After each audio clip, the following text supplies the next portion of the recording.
Las áreas de Brodmann son divisiones del corte cerebral, forman un mapa que nos ayuda a entender las estructuras y el funcionamiento del cerebro. Fueron descubiertas por el neurólogo Corbinian Brodmann en el año 1909. Las dividió en 52 regiones diferentes. Las áreas de Brodmann nos ayudan a entender la esencia del comportamiento social, el origen, los síntomas, las características, en qué consiste la genética conductual. En la siguiente imagen podemos ver dónde se encuentran ubicadas las diferentes áreas, como por ejemplo, áreas motoras, son encargadas de procesar la información relativa al movimiento muscular.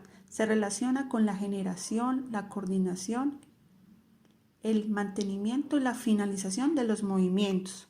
Se encuentra ubicada en el lóbulo frontal. Las áreas sensitivas componen la región somatosensorial y se encarga del procesamiento cerebral, como la asociación, la coordinación, la comparación de estímulos. Procesan información que proviene del sistema táctil. Se encuentra ubicada en el lóbulo parietal.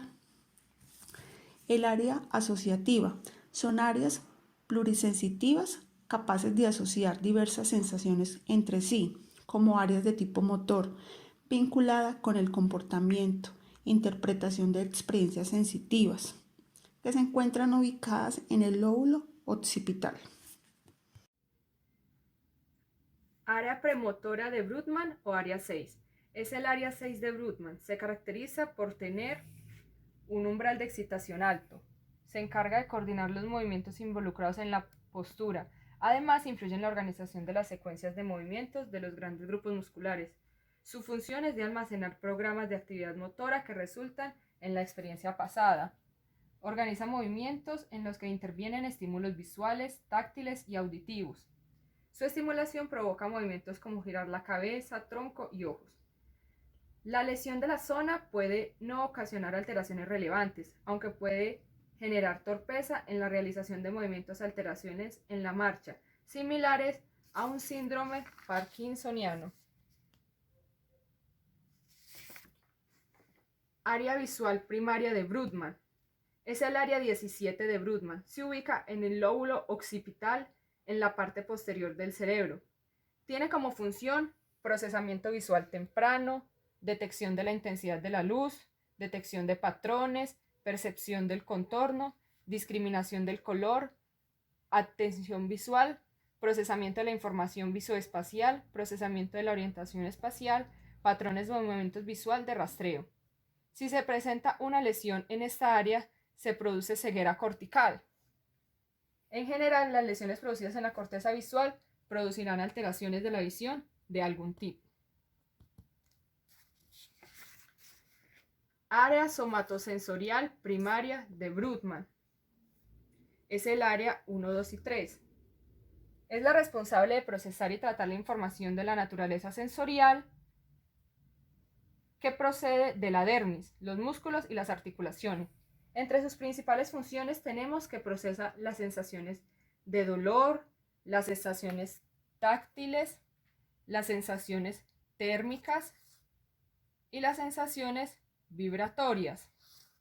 Tiene capacidad para percibir el tamaño, textura y forma de los objetos. Corteza entorrinal de Brodmann. Está ubicada en el lóbulo temporal medio.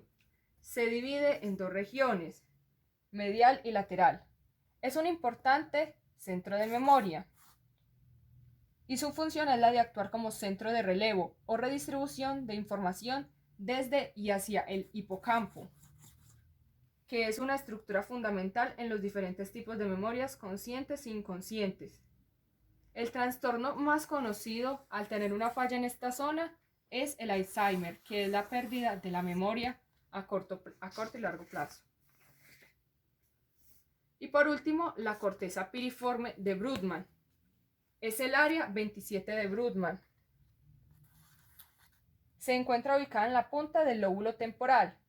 La corteza piriforme forma parte de la corteza olfativa y además es capaz, además de detectar y diferenciar los olores, también se encarga de almacenar los recuerdos a largo plazo.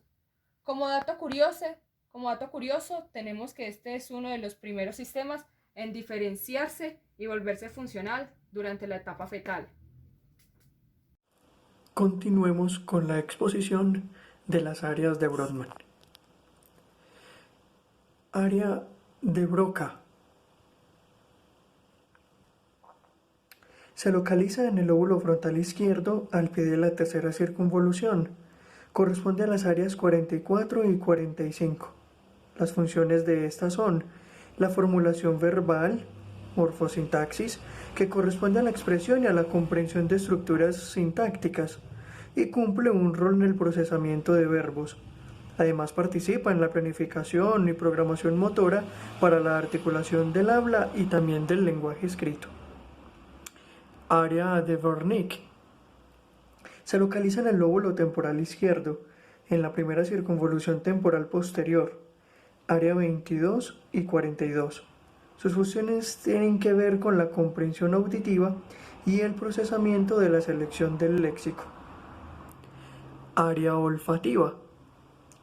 El área olfativa es el sentido encargado de detectar y procesar los olores, localizado en el área 28 y 34, y que deben ser observados desde una visión medial.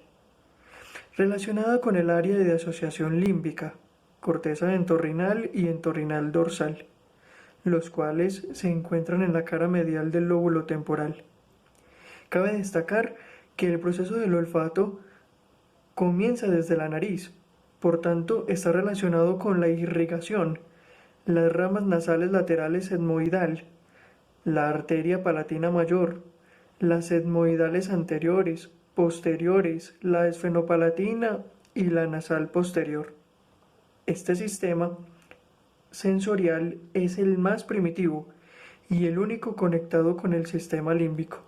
De allí su relación con las emociones y recuerdos. El área auditiva, localizada en el lóbulo temporal superior de la cara lateral del hemisferio, se relaciona con la comprensión del lenguaje oral. En esta área se consiguen procesos de la información auditiva proveniente de la corteza auditiva primaria.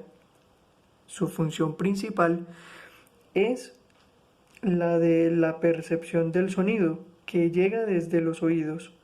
Procesa información como el tono, el volumen y es importante para la comprensión del lenguaje hablado.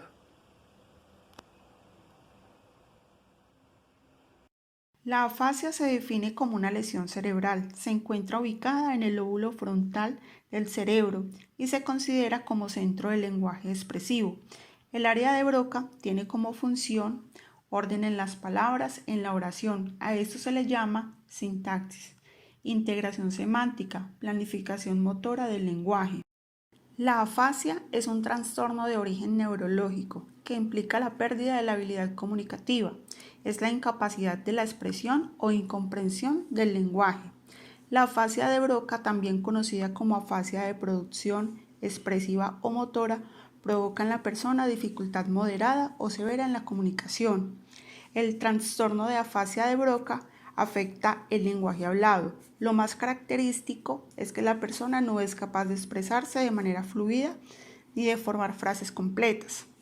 El lenguaje se encuentra dividido en 4 componentes como lo son: el sistema fonológico, es quien regula la señal acústica; el sistema morfológico, es quien emite conceptos que se forma por medio de palabras; el sistema sintáctico, garantiza la combinación de palabras de manera que tengan coherencia; el sistema semántico constituye un conjunto de ideas mentales internas con significado. Los síntomas son: el primero, la falta de fluidez verbal, es la lentitud, la fatiga en la expresión. El segundo es la anomia, es la dificultad para decir nombres de las cosas. El tercero, agramatismo, es la incapacidad para la construcción de frases de manera completa y adecuada. El cuarto, la dificultad en la repetición, comprende lo que se le dice pero no puede repetirlo. El quinto, conciencia del déficit, saben de la dificultad para evocar el lenguaje. Otros síntomas asociados son la apraxia bucofacial, la hemiparesia, la hemiplegia, la afectación en la capacidad de la lectura y la escritura. Las causas más frecuentes de la afasia son el accidente cerebrovascular, que se ubica en el hemisferio izquierdo, el cual se considera dominante para el lenguaje. Otro muy frecuente es el traumatismo cráneoencefálico o la presencia de un tumor cerebral. ¿Cómo podemos diagnosticar la afasia? En la evaluación es importante tener los siguientes criterios en cuenta. El primero, el nivel de la escolaridad. El segundo, la etiología y extensión de la lesión. El paciente puede presentar déficit cognitivo en la memoria y en la atención. Se puede apoyar por medio de tomografía computarizada o por medio de resonancia magnética.